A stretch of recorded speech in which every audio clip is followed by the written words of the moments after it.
Where would Samsung be today if the iPhone had never been invented? Imagine a world where the iPhone never existed. No App Store. No touchscreen revolution. No trillion-dollar Apple.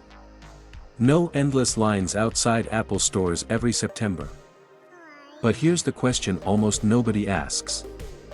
Would Samsung still have become the world's biggest smartphone company, or would it still be known mainly for TVs, refrigerators, and computer chips?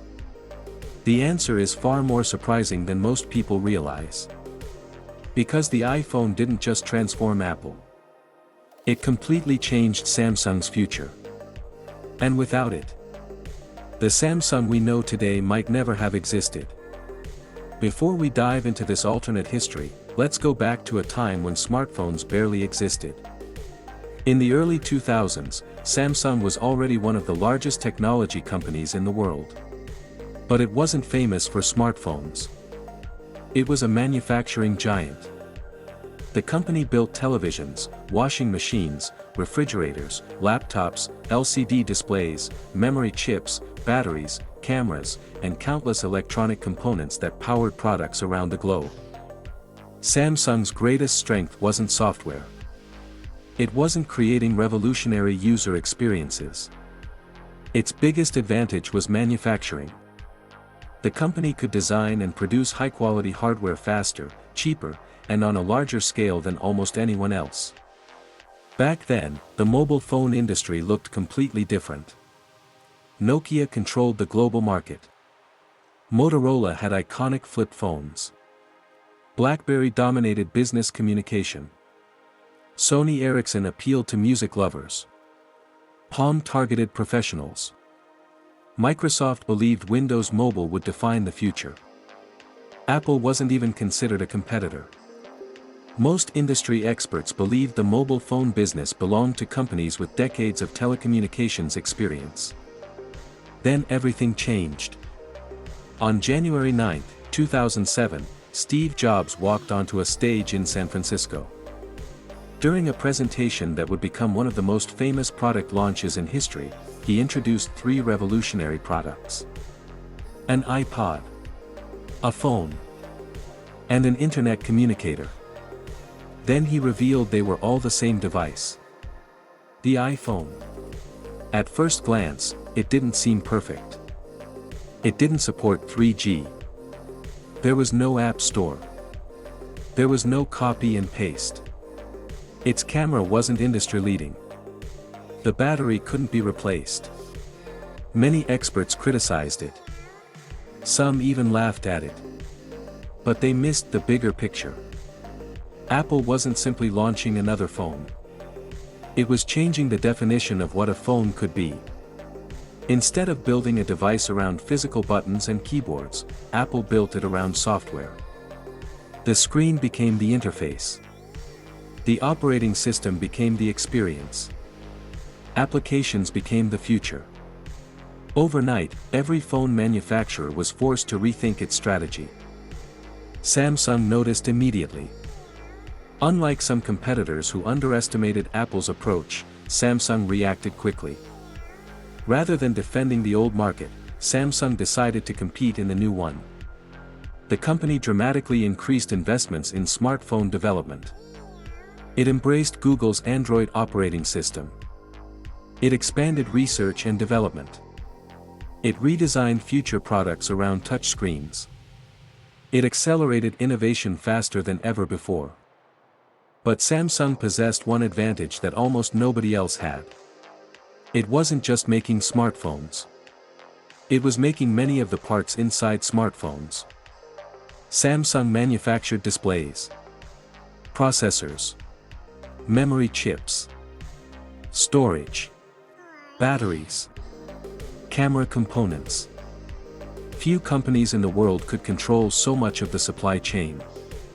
That meant Samsung could develop new devices faster while keeping production costs lower than many competitors.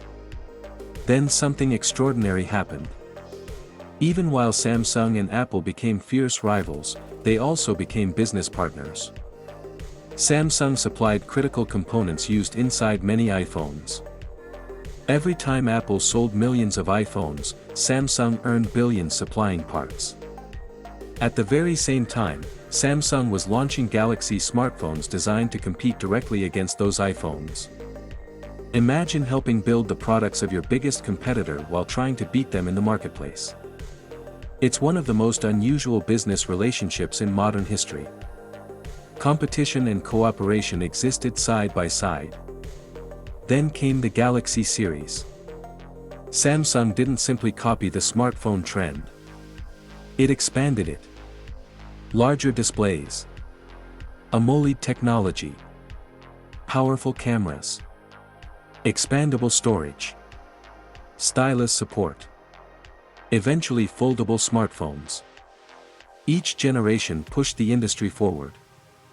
Apple would innovate. Samsung would respond. Samsung would innovate. Apple would respond. Consumers benefited because each company forced the other to improve. But now let's imagine another timeline. A world where Steve Jobs never introduced the iPhone. What happens? Most likely, Nokia remains the world's dominant phone company for much longer. BlackBerry continues leading business communication. Physical keyboards remain popular. Touchscreen devices arrive slowly instead of transforming the market overnight. Software ecosystems develop at a much slower pace. Mobile applications never become the center of digital life as quickly as they did. Without Apple's bold vision, there would have been less urgency for the entire industry to reinvent itself.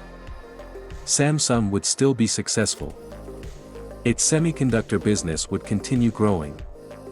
Its television business would remain a global leader. Its display division would keep supplying electronics companies around the world. Its home appliance division would still generate enormous revenue. But smartphones? That's where everything changes. Without the iPhone creating a new standard, Samsung might never have invested so aggressively in mobile technology. The Galaxy brand may never have become one of the most recognized smartphone names on earth. Samsung's mobile division could have remained just one business unit among many instead of becoming a defining part of the company's global identity. It's possible Samsung would still produce mobile phones. But they might resemble improved versions of feature phones rather than the advanced smartphones we carry today. Innovation would have moved slower. Competition would have been weaker. Consumer expectations would have evolved gradually instead of changing almost overnight. Perhaps the most fascinating lesson is this. History isn't always shaped by friends.